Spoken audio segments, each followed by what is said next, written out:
Hi అండి, మీ అందరు ఎలా ఉన్నారు? బాగున్నారా? నేను కూడా చాలా బాగున్నా. నేనైతే హైదరాబాద్ వచ్చానండి. హైదరాబాద్లో మా చెల్లి, మా అమ్మ, మా ఫ్యామిలీ అందరూ ఉంటారు.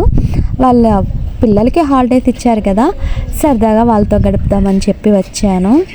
మా మరిది గారు అయితే చికెన్ ఫ్రై బిర్యానీ నువ్వు బాగా చేస్తావా అని అడిగారు. నేనైతే బిర్యానీ చేద్దామని రెడీ అయిపోయానండి. ఇంకా మా చెల్లి, మా రమ్య వీళ్ళందరూ హెల్ప్ చేశారు. చాలా ఫాస్ట్గా చికెన్ ఫ్రై పీస్ బిర్యానీ అయితే వండేసాను.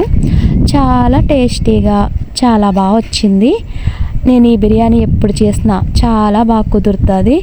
ఎవరికి ఇచ్చినా కూడా చాలా బాగా చేసావని మెచ్చుకుంటారు. అందరూ కడుపు నిండుగా తిన్నారు. కానీ వాళ్ళు తినేది వీడియో తీద్దామంటే వాళ్ళకి ఇష్టం లేదు. సో అందుకని నేను వీడియో తీయలేదు. ఈ చిన్న కాంప్లిమెంట్ అయితే నా హార్ట్కి టచ్ అయింది. నేను ఇంత కష్టపడి చేసినందుకు లైక్ చేసి ఫాలో చేయండి. సరే, ఉంటా. బాయ్.